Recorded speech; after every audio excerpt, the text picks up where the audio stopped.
रक्षाबंधन की वो कहानी जो कोई नहीं जानता। रक्षाबंधन की शुरुआत आखिर कैसे हुई?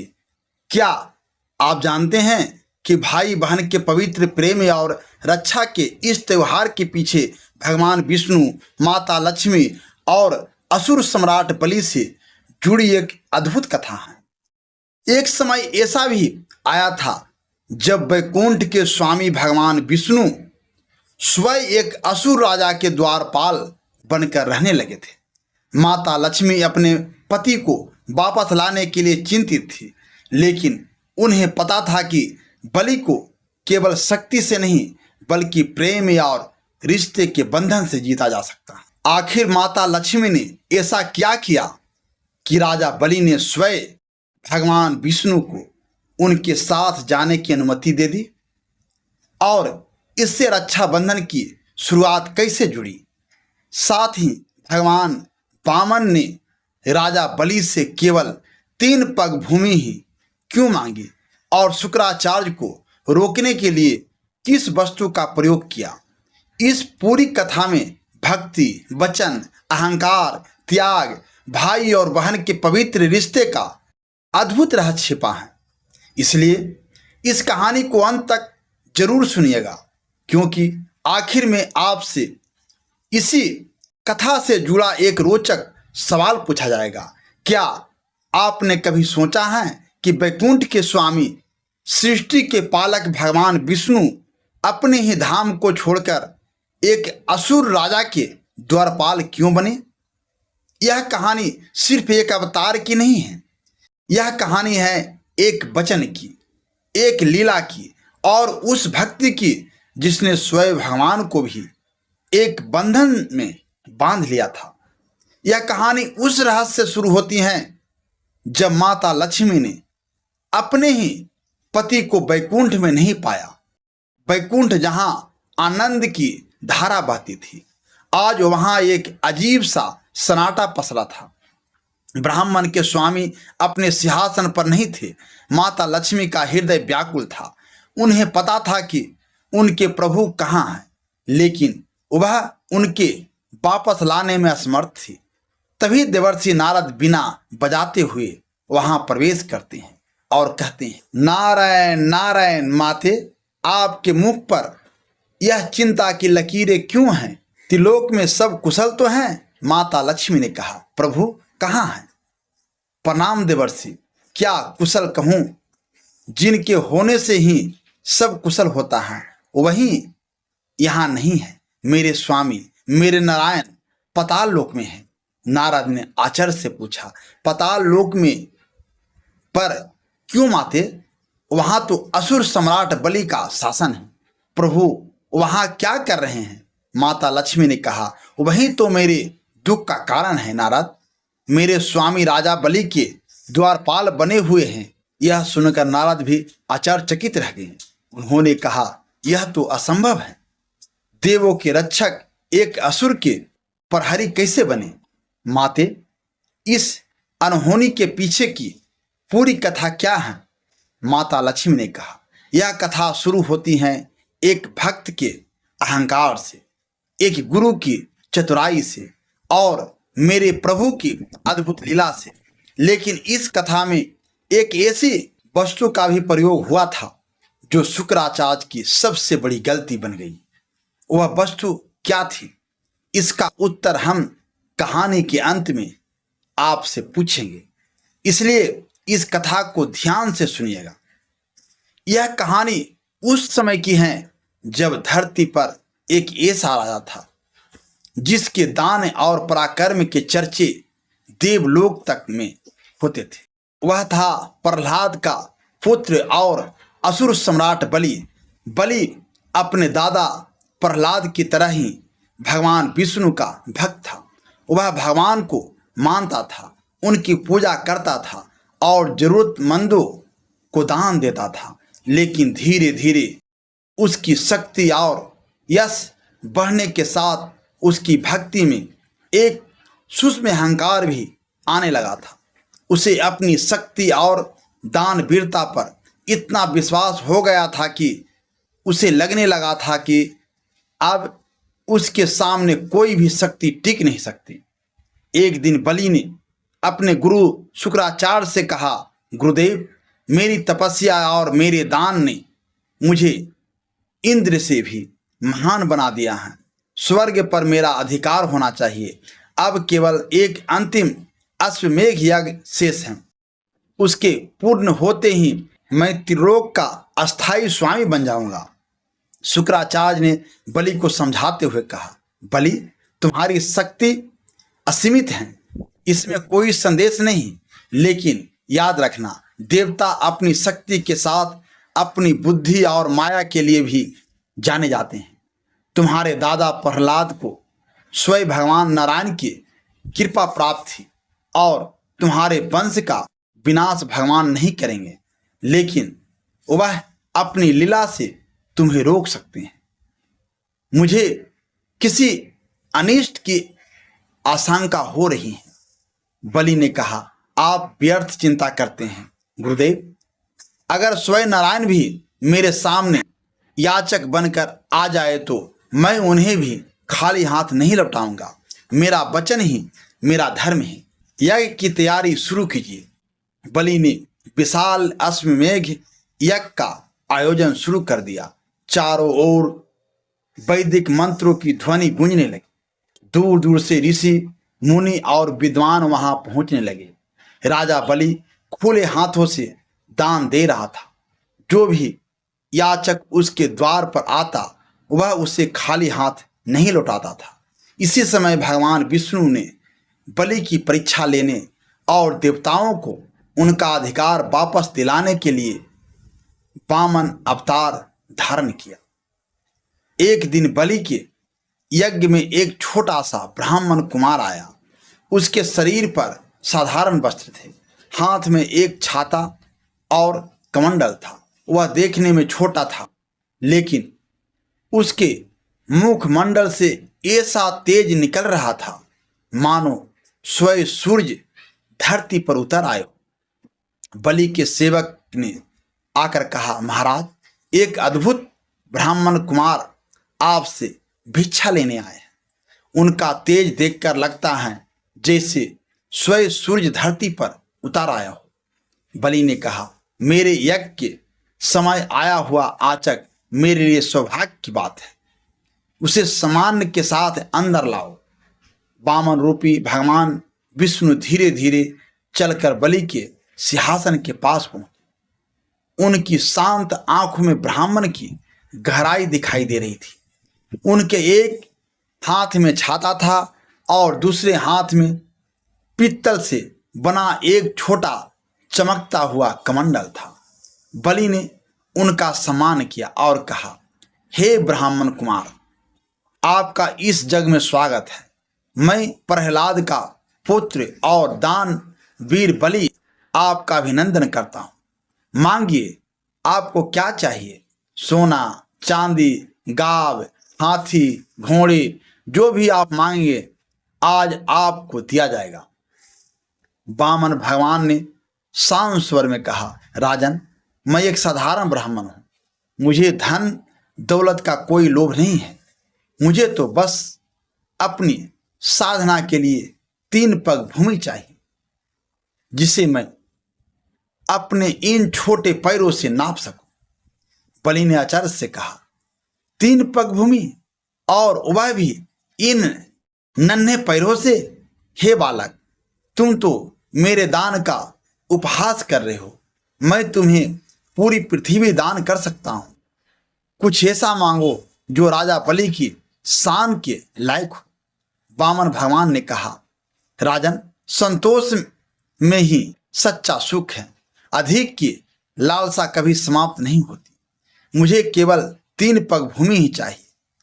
अब अपने वचन से पीछे मत हटिए।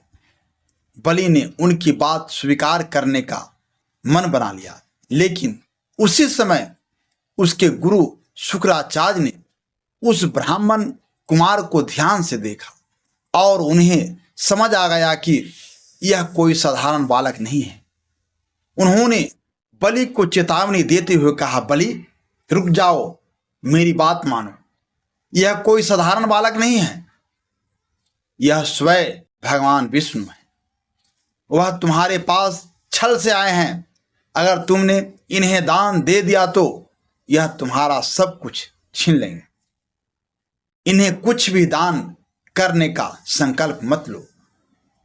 बलि ने अपने गुरु की बात सुनी, लेकिन उसके मन में एक अलग ही भाव था। उसने कहा, गुरुदेव, अगर यह स्वयं भगवान विष्णु है तो यह मेरा सबसे बड़ा सौभाग्य है कि आज भगवान स्वयं मुझसे मांगने आए हैं। भगवान को दान देकर मैं अपना जीवन धन समझूंगा और वचन देकर पीछे हटना बलि का धर्म नहीं है। जब बलि ने संकल्प लेने के लिए कमंडल उठाया और जल देने की तैयारी की, तब शुक्राचार्य ने सोचा कि बलि तो वचन दे बैठा है, अब सब कुछ समाप्त हो जाएगा, किसी भी तरह इसे रोकना होगा। उन्होंने अपनी माया से सूक्ष्म रूप धारण किया और जल पात्र की नली में जाकर बैठ गए ताकि जल बाहर न निकल सके और बलि का संकल्प पूरा न हो पाए। बलि ने जल पात्र से जल निकालने का प्रयास किया, लेकिन जल बाहर नहीं निकला। वह आश्चर्य से सोचने लगा कि जल क्यों नहीं निकल रहा है। भगवान वामन सब समझ रहे थे। उन्होंने मुस्कुराते हुए एक सूखी और नुकीली कुश घास का तिनका उठाया और उसे जल पात्र की नली में डाल दिया। उसे तिनके के कारण वहां छिपे शुक्राचार्य की आंख घायल हो गई और वह बाहर निकल आए। इसी घटना के कारण शुक्राचार्य की एक आंख की दृष्टि चली गई। ऐसी कथा प्रचलित है। अब जल बाहर निकला और बलि ने अपना संकल्प पूरा कर दिया। जैसे ही बलि के मुख से दान देने का वचन निकला, इतिहास ने एक नया मोड़ लिया। वह छोटा सा ब्राह्मण कुमार अचानक विशाल रूप धारण करने लगा। इसका शरीर आकाश को छूने लगा। वह वामन नहीं रहे, अब वह त्रिविक्रम के विराट रूप में प्रकट हो चुके थे। उनके एक कदम से समस्त भूलोक नप गया। उन्होंने दूसरा कदम उठाया तो संपूर्ण देवलोक और ब्रह्मलोक तक नप गया। विराट भगवान विष्णु ने बलि की ओर देखते हुए कहा, बलि, तुम्हारे दान के अनुसार 2 पगों में मैंने पृथ्वी और स्वर्ग नाप लिए। अब बताओ, अपना वचन पूरा करने के लिए मैं तीसरा पग कहाँ रखूं? अब बलि के चेहरे से अहंकार का नकाब पूरी तरह उतर चुका था। उसके पास देने के लिए कुछ भी नहीं बचा था। वह घुटनों के बल बैठ गया और भगवान के सामने हाथ जोड़ दिए। उसने कहा, प्रभु, आपने मुझसे मेरा राज छीना, मेरा स्वर्ग छीना, लेकिन आप मेरी भक्ति नहीं छीन सकते। यह शरीर नश्वर है। धन, राज और यश सब कुछ एक दिन समाप्त हो जाता है। अगर कुछ बचता है तो वह मेरा समर्पण है। प्रभु, तीसरा पग मेरे इस अहंकार से भरे मस्तक पर रखिए और मुझे मुक्त कर दीजिए। भगवान विष्णु बलि की भक्ति और समर्पण से प्रसन्न हुए। उन्होंने बलि को सुतल लोक का राज प्रदान किया और उसे अपने विशेष संरक्षण में रखा। बलि ने भगवान से कहा, प्रभु, आपने मुझे सब कुछ दिया, लोक, यश और कृपा, लेकिन मैं अब आपके दर्शन कैसे करूँगा? मैं चाहता हूँ कि मैं हर दिन आपके दर्शन कर सकूँ। कृपया मुझे इस एक आशीर्वाद से वंचित मत कीजिए। भगवान विष्णु ने कहा, हे बलि, तुम्हारी यह विनती भी स्वीकार है। मैं स्वयं सुतल लोक में तुम्हारे साथ निवास करूँगा और तुम्हारे द्वारपाल के रूप में रहूँगा, जिससे तुम प्रतिदिन मेरे दर्शन कर सको। और इस तरह एक भक्त के प्रेम और समर्पण ने स्वयं भगवान को भी एक वचन के बंधन में बांध लिया। भगवान विष्णु स्वयं राजा बलि के द्वारपाल बनकर सुतल लोक में रहने लगे। इधर माता लक्ष्मी वैकुंठ में अपने स्वामी की प्रतीक्षा कर रही थी। जब उन्हें पता चला कि भगवान विष्णु सुतल लोक में राजा बलि के साथ रह रहे हैं तो उनका हृदय व्याकुल हो उठा। उन्होंने देवर्षि नारद से पूछा, तो क्या मेरे स्वामी को वापस लाने का कोई मार्ग ही नहीं है देवर्षि? क्या वह हमेशा के लिए राजा बलि के द्वारपाल बने रहेंगे? नारद ने कहा, मार्ग है माते। हर बंधन को काटने का एक सूत्र होता है, लेकिन इसके लिए आपको उस राजा के पास जाना होगा जिसके द्वार पर आपके पति स्वयं प्रहरी बनकर खड़े हैं। आपको वहां देवी के रूप में नहीं बल्कि एक बहन के रूप में जाना होगा। माता लक्ष्मी की आंखों में एक नई आशा की किरण चमक उठी। उन्होंने एक साधारण स्त्री का वेश धारण किया और राजा बलि के पास पहुंची। बलि ने उस स्त्री को उदास देखा तो पूछा, देवी आप कौन हैं और इस तरह दुखी क्यों हैं? माता लक्ष्मी ने कहा, राजन मैं बहुत अभागिन हूँ। आज रक्षा का पवित्र दिन है, लेकिन मेरा कोई भाई नहीं है जिसकी कलाई पर मैं यह राखी बांध सकूं। राजा बलि का हृदय दया से भर गया। उसने कहा, बहन आज से मुझे अपना भाई समझो। लाओ मेरी कलाई पर यह रक्षा सूत्र बांधो। माता लक्ष्मी ने रेशम के धागों से बनी एक सुंदर राखी राजा बलि की कलाई पर बांध दी। राखी बांधने के बाद बलि ने कहा, बहन अब तुम मेरी बहन हो, मांगो उपहार में क्या चाहिए, मैं तुम्हारी हर परेशानी दूर करूंगा। तब माता लक्ष्मी ने कहा, भैया मुझे मेरा पति लौटा दीजिए। यह सुनते ही राजा बलि समझ गया कि उसके सामने कोई साधारण स्त्री नहीं बल्कि स्वयं माता लक्ष्मी खड़ी है। उसने उस ओर देखा जहां भगवान विष्णु उसके द्वार पर प्रहरी के रूप में खड़े थे। बलि के मन में भावों का सागर उमड़ पड़ा। उसने कहा, यह कैसी लीला है प्रभु, जिसके मैं सुतल लोक के द्वार पर प्रतिदिन दर्शन करता हूँ, जिन्हें एक भक्त की तरह निहारता हूँ। आज उन्हीं के लिए माता लक्ष्मी एक बहन बनकर मेरे सामने खड़ी है। मेरा धर्म क्या कहता है, एक भक्त का समर्पण या एक भाई का वचन? एक पल की खामोशी के बाद राजा बलि के चेहरे पर शांत मुस्कान आई। उसने हाथ जोड़कर कहा, नहीं, राजा बलि हार सकता है लेकिन एक भाई अपने वचन से पीछे नहीं हट सकता। माते आपने मुझे भाई बनाकर धन्य कर दिया। आपका पति आपका है, आप प्रभु को अपने साथ ले जा सकती हैं। माता लक्ष्मी ने बलि को आशीर्वाद दिया और भगवान विष्णु को अपने साथ वैकुंठ ले जाने की अनुमति प्राप्त की। कहा जाता है कि इसी प्रसंग से रक्षाबंधन को भाई बहन के पवित्र प्रेम, विश्वास और वचन के प्रतीक के रूप में जोड़ा जाता है। माता लक्ष्मी ने राजा बलि की कलाई पर राखी बांधी थी और बलि ने भाई होने का धर्म निभाते हुए अपनी बहन की इच्छा पूरी की थी। इसी कारण इस कथा में रक्षाबंधन का विशेष महत्व बताया जाता है। कहा जाता है कि माता लक्ष्मी ने राजा बलि से कहा कि आज सावन की यह पूर्णिमा भाई बहन के पवित्र प्रेम और रक्षा के वचन की याद दिलाएगी।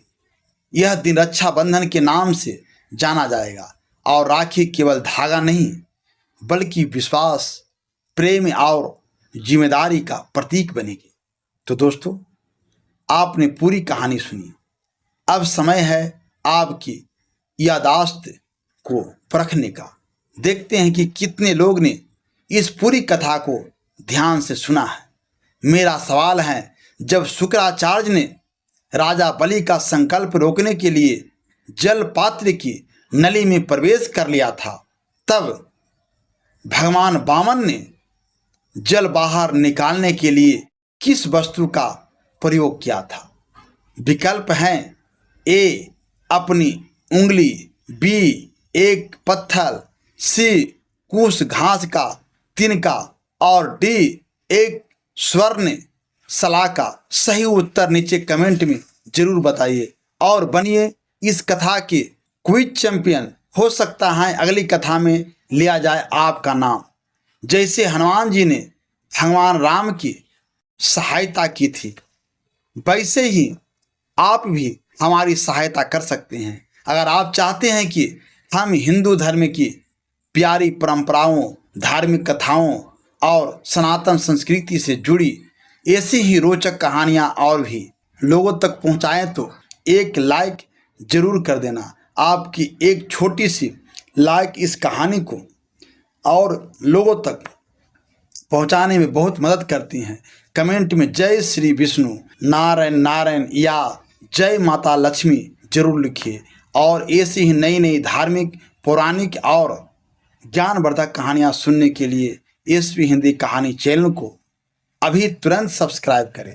भगवान विष्णु और माता लक्ष्मी की कृपा आप और आपके पूरे परिवार पर हमेशा बनी रहे। इसी मंगल कामना के साथ आज की कथा यहीं समाप्त होती है। धन्यवाद।